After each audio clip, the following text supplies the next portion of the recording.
लोगोफोर नै मेहेरा दिनैबो नुजाफैलायबाय गोदान एपिसोडजों माने हानायखिनिखौ आंबो जाखिनि एसे हायो थाबैनो लाबोनो नाजादों लोगोफोर जेराव नोंथांमोनाबो बुंहरखायो नालाय मोजांबाबो गाज्रिबाबो जों बिदिनो नुजाफैनो नाजासिगोन लोगोफोर अब्ला दान्दिसे समखौ भिडिअखौ नायलांदो आरोथ' जोङो मैयाबो होनो नाजादोंमोन नाथाय होनाय जायासै आरोना लोगोफोर बेखायनो दिनै होनाय जाबाय दे होमबा भिडिअखौ नायनानै बोरै नांदों खिन्थाहरलायदो दे लोगोसे आरो जायफोर गोदानै नायफैदों अन्नानै जुदि मोजां मोनदोंबा नायनानै चेनेलखौबो साबस्क्राइब खालामनानै गालांबानो जाबाय सनामोन गोबां नङाबाबो माने सासे सानैयाबो नेनानै थायो जानांगौ बेखायनो जोङो लाबोनाय जाबाय लोगोफोर दे मेहेरा बयखौबो लाबोयो होमबा दे भिडिअ लोगो मोनसिगोन लोगोफोर गोबावद्रायबा माने मुजियाबो नालाय स्ट'रिखौ नायनो बेखायनो जि गोबावसै आरो लोगोफोर स्ट'रियानो आवगायला माने जोंनियाहाय जों थाबबो लाबोनो हायासै नालाय समखौनो होनो हायासै अब्लाबो खायसेथ' बुङो माने हायाबा जुदि लाबोनांला होननानै नाथाय बिदि नङा जों लाबोगोन जोंनि मिलायनाय बायदियै जों जेब्ला हायो अब्लानो लाबोगोन जोङो माने जोंबोथ' मानसिसो नालाय ओरैनोबो थानो हाया लोगोफोर खामानिबो थायो बेखायनो हानायखिनिखौ लाबोगोन आरो लोगोफोर जायखिया आरो 1 मिनिट 2 मिनिटनि भिडिअबो नङा नालाय लोगोफोर लाबोबाथाय एसे गोलाव मानियानो लाबोनांगौ जायो बेनिखायनो गोबाव सम होनांगौबो जायो भिडिअ मोनसे खालामनो थाखाय जोंबो बेखायनो जों लाबोनो हायोबा लाबोयो आरो लाबोनो हायाबाथ' लाबोखायानो लोगोफोर दे अब्लाबो होमबा गाज्रि मोनलायनांला दे लोगोफोर रावबो ओइ थुनजुलि ओं हाथरखि नों फैबाय माने आंथ' आदाखौसो थिनहरनो सानदोंमोन दानाबा मिहिरानो फन खालामना लिंहरबाय ससे फै होनबाय सानैजों थांबाय जों कलेजाव ओमफ्राय एडमिसनखौबो लाना फैबाय मोजाङै मोजांनो मा मिहिराबो थांदों नोंजों औ थुनजुलि आंथ' बे माबा शर्मिलाजों थांनो सानबायमोन नाथाय मिहिराबो लिंहरबाय नालाय मिहिरजों थांनायसै जोङो बाइकजों थांब्रबना फैबाय दसे नोंबो दहाय लिंबा थाङासैबा थाङा माथोसै आङो आंलाय मानो मा खालामैनो दे नोंसोर थांबाय जाबाय दे माथोबा मोजां मोजां जानाथ' फैबायना औ थुनजुलि ओमफ्राय फैदो आं ओंखाम खुरनोसै सानैजों जमा जानोसै जागोन दे हाथरखि ओमफ्राय खोनासंनाय मिहिरा आंखौ सोंदोंना हो ओहोथ' थुनजुलि मिहिराथ' सोङाखै ओमफ्रायथ' बिदिथ' बुंखादों खोमा न' मानोलाय फैयाखै होननानै ओरैनोथ' बिदि जेबो बांद्राय बुङाखै जायखिया लोगोआलायल' होननानै सोंदों आरो खेबसे मिथिगौ रागा जोंदोंना बेखायनो आंखौ सोंला बारा नोंनो फनबो हरलायदों आरो ना गावनो लिंहरदों ओमफ्राय नोंसोर बाइकजोंबो थांबावदों औ बाइकआथ' गावनि नङा र' सासे लोगोनि लाना फैदोंमोन बिदिनो थाब जागोनखाय लाबोदों खोमा ओमफ्राय थांबाय आरो जोङो दे होमबालाय हाथरखि मिथिगौ ना आंबो फन हरदोंमोन नाथाय बेस्थ' खोमा हमासै आंनिखौ नै दासो बावैसो आंनाव हरदों माथो बेस्थ'थ' नङामोन मा नोंनिखौ हमो रायलायो गावबो हरो ओमफ्राय आंनिखौ हमा खेबसेबो अब्ला बिसोर सानैजों रिलेसनाव दंमारो जाय सिख्लानि बाथ्रा बुंदोंमोन मिहिरा आं दाना रिलेसनाव दंसै होनलायदों आंनि जिब बे मा हाथरखिसो नामा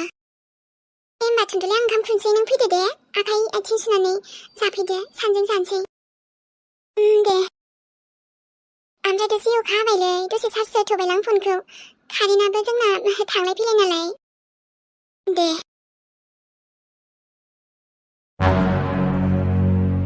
अब्ला जानो हागौ मा मिहिरनि फसायनाया बेनो मार नामा बे हाथरखिखौलाय मा मेगनजों फसायखो मिहिरा आंसो खथ्थ' साबसिन अब्लाबो नों मिहिरनि जानो हाखाया मिहिरनि जेब जानो हाया नों हाथरखि आं नोंसोरखौ जाहोआथ' खौसे जाहो आं नोंसोरखौ आरो नोंसोरनि गेजेराव जुदि अननायनि माबा माबि सोलिदोंना सोमजिदों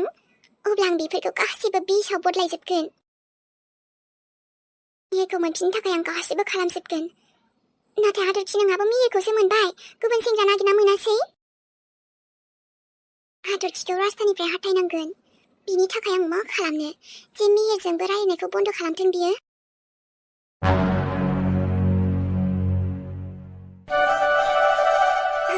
बे हाथरखिनालाय सोरनि फन फैखो आरे बेथ' बै माबा सानसो खोमादां बेनासो सान बुंदोंमोन नामखौ र' हमनि आङो औ हेलौ ओइ हाथरखि मा खालामदोरा खालामनायाथ' हाथरखिया गैया बेथ' ओंखामसो खुरैदों होमबालाय नोंलाय सोरथो? आरे जाम्बा आंब्रा माने बैयो बिनि लोगोआलाय माथो जाखो? ओमफ्रायथ' नों डाइरेक्ट बुं दे हाथरखिखौ गोसोखांनानैसो हरखादों नङा होनलाय? मा बुंलाबायदोंब्रा बेबायदि नङालै ओरैनोसो हरनायानो आङो। नङाब्ला माथो दिनै आरे आंथ' बुङो हाथरखियाबो ना नोंखौ जि माने रायखांगासिनोमोनथ'। हाथरखिया आंखौ गोसोखांदों आंखौ रायलायमारदों आरो। औ जानाय लोंनाय माबा संनाय खावनायावबो नोंनि खोथा ओंखारथारो बिनिफ्राय।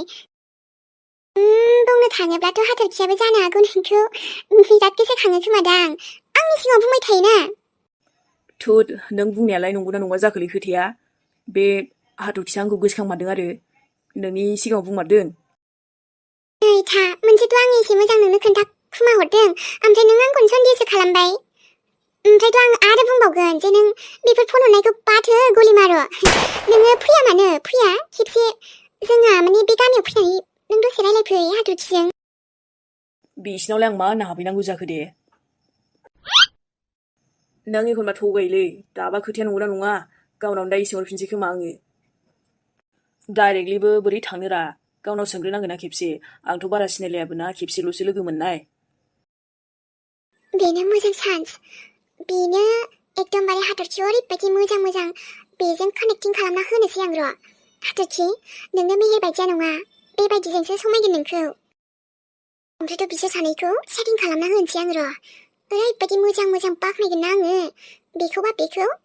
ओरैबा ओरै खालामना होजोबगोन आं ओमफ्राय फुल सेटिं खालामना होनोसै। जुरि औ माबा माबि सानगासिनोहां फिसाजोखौनो। आरे आं बुंबायना नों बारा टेनसन लानाङालै बिमा मानो इसेबां टेनसन लायो फालाय जोंहा फिसाजोआ फैगोन दे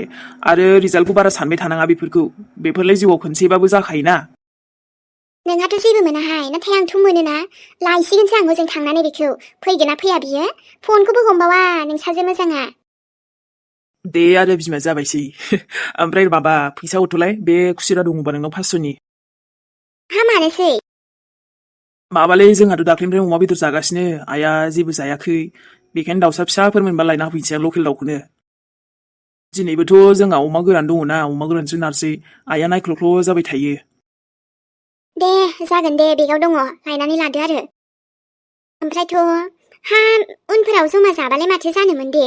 बेनोल' लायना होफिनसै होमबा। ओइ बिदि नङालै मा आरो बेखौबोथ' समान जानो हागोन ना नोंबो एसे दरनैसो जाबानो जाबाय।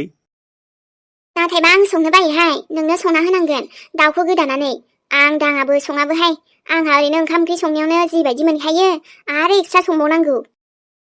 जागोन दे आंनो संगोन आरो माथो। ओमफ्राय माबा दे फैसाखौल' हरदो नोंनो हानना हरदो दे दा दाय जालायगोन आरो।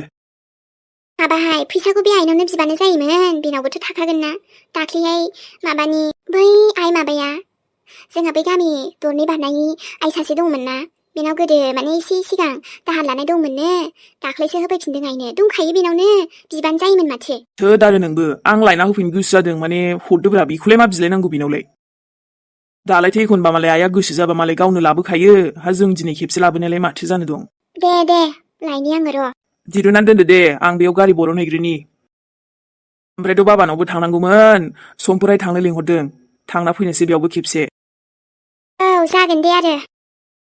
आंनि फिसालायालाय हामाथो बेफोरबायदि बांद्राय दुस्थुद्राय नङालाय बेहालाय मानि लादोंसै थुनथुलियानो दा। आजां गाजांनो बेबो फैया जाबाय थाबा लायनांसिगोनसो आङो र' गाबोन सानसेखौल' खुनुरुखुम नेनोसां। उपद्रब बे गथ'आबो सासे थांबाथाय फैनो रोङा दो थाहैयो फरायनायाव थारो रिजाल्टआबो गाज्रिसो जाखादों। गाज्रि मोनदों ना मोनाखै बे गथ'आ मोजां फरायनो थिनबा फराया र' नोमाया थांगौ नै फैनोबा फैथों नङाबा लावथियासो बारखोसिगोन बे आंजों। नै जाम्बालाय मोनसे मोजां खोथा खिन्थाबावनि आङो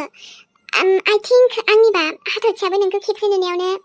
बोरैबा लाइक खालामदों खोमादां बेखायनो जि नोंनि फट'खौबो सम सम मोनसे दङना आंनाव बेखौ बोरैबा नायबाय थायो नायना मिनिस्लु जाबाय थायो। आयौ नंगौना नङालै खोथायानो दा। था नै मोजां होनबा नों फोथायमारालै ओमफ्रायथ' आंनिबाथ' नोंबो लाइक खालामखायोदां बेखायनो हाथरखिखौ गोसोखांलायबाय। अके ओमफ्राय मानसिनो हैदोब्रा माथो नों रायलायबाय थाखो फ्रि दङबा फनखौ हैलाय। आरो मोनसे आइडिया होबावनि आं जाम्बा जुदि नोंबो लाइक खालामारोबाना दायो फैमारदो नोङो आं लांगोन ना हाथरखिखौ बिनिफ्राय नोंसोर गोदै गोबाब गोखै रायलायबानो जाबाय बेनोसै आरामबो सम मोनगोन ना हायोबा फैमारबानो जाबाय दायो बाखि आं दङ टेनसन लानांगौनि खुनु खोथा गैया नैबे थुनथुलि थानायाव दायोथ' ओमफ्रायथ' जों बिदि जेबो मिट खालामनांगौनि खोथायानो रायलायाखैमोन ना बेफोरलाय मा जानो दे बेलाय रायलायबानो जाबाय आं सैथोसो बुंदों नंखाय बुङाखैथ' बिसास खालामाबा दायो फन खालामफिनबानो जाबाय नाथाय नोङो ना हाथरखिखौ डाइरेक्ट बुंहरग्रोनाङा आं बेखौ बुंगोन नाथाय अके र' नों मानो हेल्प खालामनो नागिरदों जेनेबा आंखौ लोगोजों लोगो मोनसे होननाय खोथा दङना बेफोरलाय मा आरो नोंसोर बायदिखौ जरा मिलायहोनो हाबा आं बिराद गोजोननाय मोनो ब्रेकआप खालामनाय सेटिं खालामनाय बेफोराव आं बिराद एक्सपार्टलै थोद नों मानसियाथ' माबायदिलै मा बुङो आरो मानसियानो आरे जाम्बा नों आंनि खोथाखौ एकदमबारे 1%बो फोथायगोना फोथाया जाखो दे मोजां खालामनो नागिरबा नों लाइक खालामारोबा बुंना लाखा आं थानायाव थुनथुलि थानायाव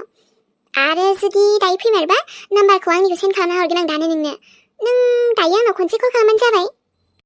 आं जोबोद कनफिउज जाना दंलै एसे गावजों रायलायनो मोनबा नों हैब्रा प्लिज खेबसे हैनाय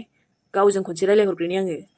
नाय जुदि नों बेनाव डाइरेक्ट सोङो बेलाय मानास खालामखागोन थांनो नागिरनाय नंखाया लाजिगोन ना बिस्रा बेखायनो आं लांनो हागोन नालाय दायो फैबानो जाबाय जायखिया अके होमबा आं दोनथ'नोसै दे दायो रायलायनोसै आरो जुदि नों साननो गोसोबा एसे सानबावबानो जाबाय आंनि नाम्बारखौ सेन्ड खालामगोन आं फैमारबा आंनाव कल खालामबानो जाबाय अके आरे बाय नाथाय थुनथुलि हेल'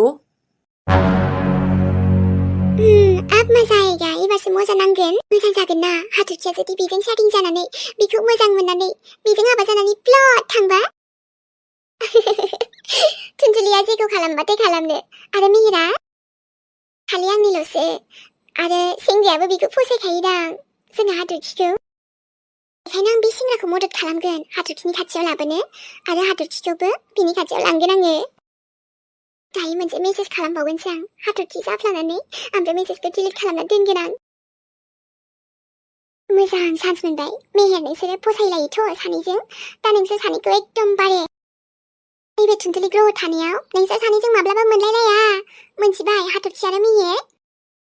आं नोंसिनि गेजेराव थाबाय थागोनथ' अराय जिउ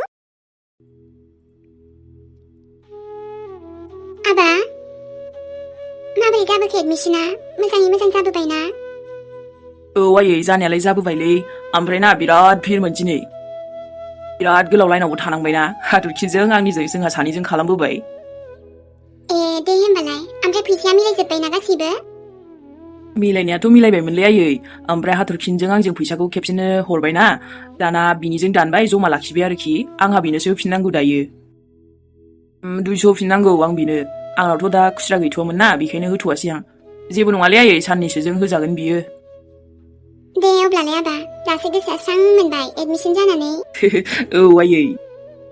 हाथरखियाबो गावनो फैदों दाख्लैहायथ' बिदाखौसो थिनहरसै बायदि बुंदोंमोन बियो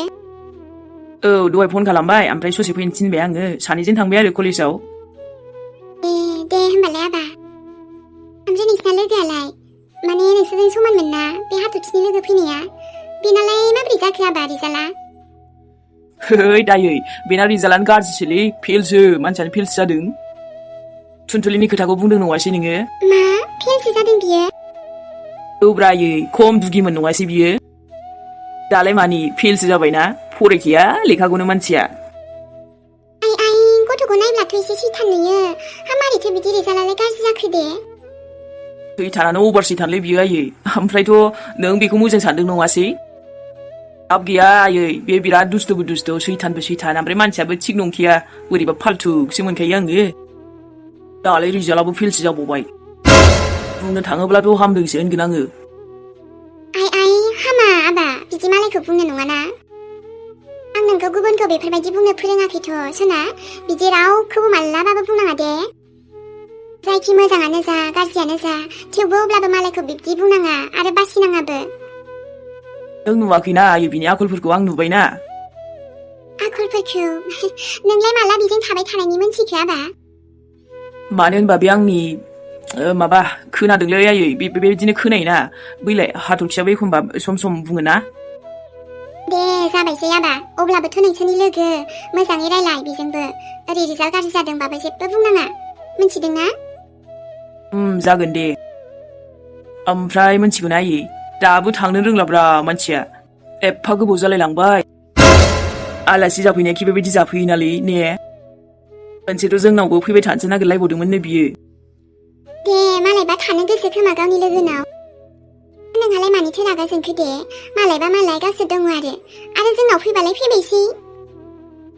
आं रायलायनो बाबायलै बिनि खोथाखौ आयै जायखिया जोंना मोजाङै मोजां जाना फैबाय दे हाथरखिजों आंजोंना दे हामबायसै थाथ' बिदिबा बानलुआनो थाइसेबो गैया आबा बारियाव एसे खाना लायनि आङो औ आयै ओमफ्राय अखासो हासिगोन खोमालै माथो जोमैयानो गोसोमसो जाबाय दिनै दखानाव दसे थांनांगौमोन आंहा देहाय आबा दिनै दखानाव थाङाबाबो जासिगोन दे माबा दा नोमफायाबो एसे बाहेरायाव थांनोनो र' थाथ' आं बारियाव थांना फैनि दे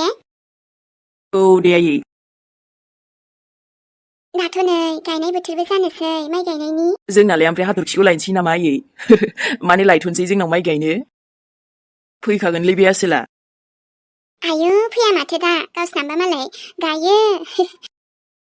होमबाबो ब्रा आयै नायल' आं बुंबानो फैथारगोनबो बियो फैमारो बियो आं बुंबाथाय जानोथाय आंबो गथ'खौ जोबोद मोजां मोनो माने जोंनावबो मानसियाबो फैनो मोजां मोनमारोदां मेहेराबा बुंब्लानो फैमारथारोबो दे आयै अखा हायोबा हाबाय थाथ'थोंसै आंहाबो थांनांगौ दा दखानाव दसे थांसै अखाफोर हाबाबो दसे थानानै दे आबा